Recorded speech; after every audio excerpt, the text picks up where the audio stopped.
Okay. Happy Halloween. Sorry, I want to get my screen right here. All right. So here's a story about my haunted night in Meeker. This was last February. I was on my first solo trip for work, doing an AR for Meeker school. I was really nervous about this trip. It was my first AR by myself. I had to drive like 5 hours to the middle of nowhere in northwestern Colorado. It was cold, it was snowy, a storm was coming. Um, I mean, I was safe, not to scare anyone. Like, we don't want anybody driving in the snow. I was safe. But I had this crazy experience, so I wanted to share it with you. I was really excited to actually stay in Meeker. Um, I had just spent a couple nights in Silverton, Colorado, and we stayed in this cool old hotel full of character, wood burning stove, lots of fun people gathered around the stove in the lobby, like telling stories and sharing about their day. And I was imagining my night in Meeker to be very similar. Um, I knew that this hotel had a history of being haunted, but lots of old hotels in Colorado have a history of being haunted. So I wasn't too scared. I just imagined we'd all have a good laugh, the other guests and I, and it would be a fun adventure. So I knew there was other accommodations for me to stay at in Meeker. And in fact, I asked my food service director about the Meeker Hotel, and she advised me not to stay there. She's like, I would stay at the Blue Spruce Hotel. Um, and then her face got kind of funny. We were on a virtual call, and she said, I don't know if you believe in this kind of thing, but that place is haunted. Like, it's really haunted. There's ghosts there. Um, and I kind of laughed, and I was like, "Oh, I love that kind of thing. That's so cool." And she was not humored at all. Anyway, I was naive and didn't really realize what I was getting into. So I created the slideshow because I wanted you to have a little bit of history. And I think the history behind this hotel is really cool. You can check it out with this QR code. The hotel dates back to 1886. It was a military barracks for a while before becoming a hotel. I think they made it a hotel at the turn of the century, and it had some notable guests. They say Billy the Kid signed in there. Um, Also, Teddy Roosevelt stayed there. And in fact, I wanted to stay. They have like 20 rooms, and you can choose which room you'd like to stay in. And I chose the Eleanor Roosevelt suite. Supposedly, she like served guests tea, and it was a nice sunny room and overlooked Main Street. More on that later. But anyway, this hotel has lots of history, very, very cool, like exposed brick walls and beautiful. I'll show you some pictures in my upcoming slides. Um, but this hotel is also notably haunted. So here I have some notes from historic, not historic Colorado, haunted Colorado has some notes. As best as anyone can tell, there are four ghosts: a wandering little girl, a woman, the painted lady, they call her, a gambler, and a military man. And a wide range of people have reported ghosts, including an employee, a startled guest, and children. So little did I know that this employee is also the food service director that I'm working with. Her name's Berta, and she's the one that warned me not to stay at this hotel. I'll tell you her story later. Um, so that is the haunted history behind this hotel. This desk here is like the check-in desk, and it still kind of looks that way. I think that's the check-in desk. Um, that might be the bar in the restaurant too. I'm not sure which one. But anyway, So here's Meeker, Colorado. I went on my trip. I drove the 5 hours. It was early morning. I spent a really nice day doing all my work. And when it was time to go, Berta was like, "Are you sure you want to stay there?" And I'm like, "Yeah, I'm excited." And she said, "Well, I have some stories to share with you, but I don't want to scare you, so I'll tell you in the morning." Even the custodian at the school was sort of chuckling, like, "We hope to see you tomorrow," kind of chuckling like I wasn't going to make it. And I'm like, "Oh, shut up." Anyway, I go on to the hotel. Here's a picture of what the hotel looks like today. And this is the scene, aside from like a lot of snow and ice, that I drove up to. I was the only car. And this is exactly where I parked, which is so funny. That's not my car. But I parked here. The hotel was dark. Like, I thought it was closed. Got out of my car, checked the door. The door opened. It was completely dark inside the lobby. And I could see, because it was still light outside, and there's, all these windows and stuff. And at the beautiful, like, front desk that I showed you was a bell. So I rang the bell. Nobody came. I'm like looking around. Hello? Nobody around. And there was a sign that said, like, "Call this number or come to the restaurant." Well, I didn't really know where the restaurant was. And so I called the number, and a man answered in a really, really heavy, thick, what to me sounded like Dracula, like a very thick accent. Dracula, we'll just call him, told me that he'd be right over. So he came over from the restaurant, which is, I guess, like attached on this side over by this light post here to the hotel. And as he's checking me in, he's like, "I'm sorry, but the room you wanted, it's cold. And so I put you in this other room, the Billy the Kid room." And so I was disappointed and kind of freaked out.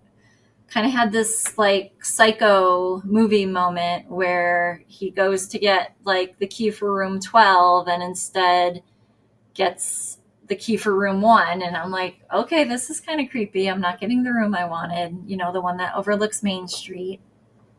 But okay.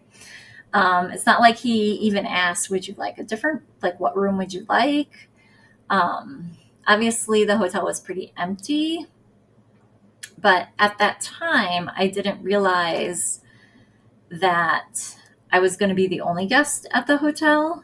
So once I paid and checked in, he handed me this old guest book. He sort of pushed it across to me and he said, "If you wouldn't mind just signing in." So I signed the guest book.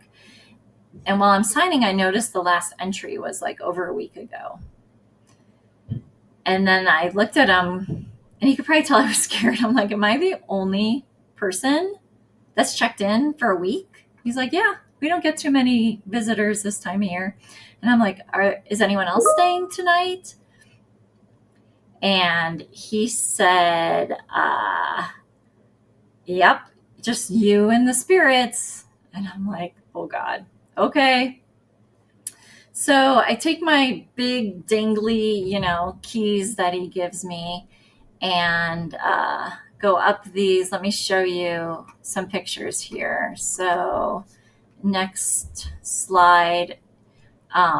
There's some creepy animals. This is the lobby, lots of taxidermy. But I go up these creepy stairs here and into even a creepier dark hallway. So there's probably 3 different hallways when you get to the top of the stairs. I went down each of the creepy hallways because I didn't know where my room was. They're not really in order.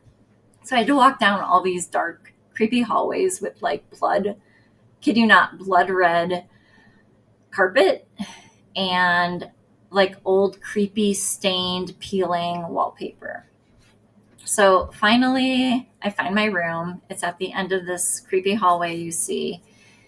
And even creepier was that the room next door to me, the door was wide open and the bed wasn't made. Like the bed was all messed up. And I'm like, well, that's weird. Like nobody's stayed here in a while. So I'm like, oh, maybe the maid only comes once a week and she's coming today or something. So I go into my room, old fashioned, like tiny doorknobs, and unlock the door, get in my room, like immediately lock the door and assess my room. It's a creepy room. So I'm in the kid room. Um, these pictures do not do justice. I mean, it's creepy. It's dark. It's creepy. Blood red, bedspread, old style furniture. It's small. I do have a window, which I was relieved. Okay, there's a window. I look out the window and like try to jimmy it open because I'm scared, right? I'm like, I might have to escape. So I jimmy open the window. I'm on the second floor, but I can look out the window and I have a view of the alley, which is terrible. But at least like I have like this garage roof or something that I could, maybe it's like 8 feet down or something I could jump onto and get out of there. I mean, this is where my mind's going. I'm creeped out. Also in the alley is a bunch of junk.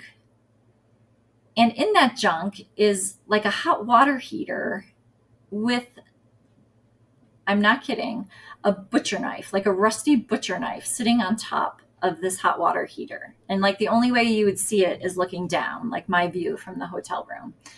I'm like, okay, that's weird. What's out my other window? I go into the bathroom, which has a window. And that window, like you could go right up onto the roof of the building next door. And I'm like, okay, cool. Like I could get out there, but I have nowhere to go. But that seems a little safer. So I've got 2 exit points already assessed in my mind. There's no way I'm like spending the rest of my evening in this creepy room. So I grab my laptop. I'm like, I'll go down to the restaurant and hang out with people. Maybe have a glass of wine, do my work, have some dinner, and just hang out there and be around people. So I go down to the restaurant. I have a picture of the restaurant on this next slide. The restaurant's really cute and pretty big. Of course, I'm the only person in the restaurant. And my friend Dracula is also the waiter for the restaurant. So it's just me and Dracula, and he brings me my wine. We make some small talk. I'm still very frightened. So my mind's going to like tell him about my family, tell him I'm a mom, I've got kids, got people at home waiting for me, like trying to endear myself to this guy. I know I've listened to like way too many true crime stories. But so we make small talk. He seems nice enough. I learned that he's here on a green card. He's only been in the States a couple months. That he stays on the property in like an apartment, like by the restaurant. Anyway, I have dinner. I have the special. I have like this chicken fried steak. And the only thing going through my mind is that they're chopping up hotel guests and cooking them as chicken fried steak. I know, like my mind's going crazy by now. Anyway, so I eat my dinner. I have my glass of wine. He offers me more wine. I'm like, no, no, no, no. Like, I'm expecting him to like slip something in my drink. So I get tired. So I'm easy target. Anyway, I could barely finish my 1 glass of wine because I was so scared. And to my disappointment, I couldn't stay in the restaurant because they didn't have internet. And people were starting to come in the restaurant. It would have been a nice place to hang out. But I had to go find a different spot. So I finish up my dinner. I take my laptop and I go into the lobby. So this chair is exactly where I spent many hours during my stay at this hotel. It's a beautiful lobby. By now it's getting really cold. The sun's starting to come down. I find a place to plug in. I get on the internet. I start doing my work. And I'm really wanting a fire. Like this wood burning stove is just calling my name. So I'm checking it out. It's got like wood I can put in there, it's got matches. But I knew from my stay at the last hotel in Silverton, when I tried to start a fire, that you can't start one without like turning on this blower fan. So I'm looking around for the blower fan. I could never find it. I couldn't turn the fire on. So I sit back down, doing my work, trying not to be creeped out, when like I hear creaking on the stairs and I'm like, oh my God, this is it. This is my ghost. But a man starts coming down the stairs, and it's like maybe this man in his 70s. He's tall, he's thin, he's got a cowboy hat. He looks like a rancher. He comes down, he doesn't really say anything, but he starts kind of poking around the fire like he's going to start it. And he's looking around for like a switch. And I just said to him, like, yeah, I couldn't figure out how to like turn on the blower. And so I'm like, I think it might be, I had like a those strips where you plug lots of things in next to me. And I'm like, there's some switches back here. So somehow we figured it out and we got the fire going. And it was really lovely. I barely shared any more words with this man. He just like left the building and he went outside. And I didn't really think about where he was going. But the sun's going down, it's getting dark, and I'm sitting there working. And then I noticed like really bright headlights behind me because my back's to that window. So I turn around to look, and this man that was just in the hotel is sitting in his truck with the headlights on, just sitting there, kind of. I imagine he was staring at me. I don't know if he was or not, but he was just sitting in his truck. So then I'm like, great. Now I have two scary people at this hotel that are really creeping me out. The minute I turned, he turned his headlights off immediately. And I'm like, okay, now he kind of knows I'm creeped out or something. So I sat there probably for 2 more hours doing my work because it was like this or my creepy room upstairs. And maybe around 9 o'clock, I decided it was time to go up to my room, face the music, call my husband, get ready for bed. So here I go. I go back up to my creepy Billy the Kid room, lock the door, deadbolt, slide this big heavy dresser in front of my door. I mean, this is how scared I was. And sat down in bed, turned on like the funniest TV show I could. I think it was reruns of Friends, and called and chatted with my husband. After about 45 minutes, I'm like, okay, goodbye, right? I'm going to have to face the music and put on my big girl pants and go to bed. I just couldn't go to bed. I was laying there hearing noises. I was starting to hear noises in the hotel. I think even while I was on the phone with my husband, I was hearing noises coming from the bathroom that was adjacent to my bathroom. So in these old hotels, they didn't have bathrooms, right? They probably had like one central bathroom everyone used back at the turn of the century. So what they did was they like converted the hotel room between my room and the room next to me into two bathrooms. And so I shared like a wall with the other room's bathroom. Now remember, this other room is the room that had the door open, the bed unmade, and I'm the only guest. And the guy running the place is in an apartment downstairs. So like, why would there be noises in the bathroom next door? I was too scared to go look. I didn't say anything, but I heard like a toilet flush. I heard water running. In my mind, I'm like, okay, maybe like a handyman is like fixing stuff at 10 o'clock at night. I don't know. I wasn't going to go check things out at all. So the noises kind of stopped.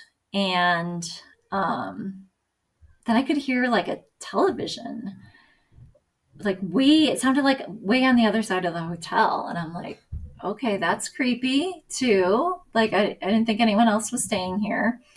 Um, Still couldn't fall asleep. So I decided like a bath. A bath would calm me down. I get in that nice clawfoot tub, take a bath. So I go in the bathroom and draw a bath, get in the tub, and those curtains, I'm like messing with the curtains and kind of pulling them around the tub when I see like this panel like sticking out of the wall, almost like a hole in the wall, like by the tub. And I'm like, well, that's creepy.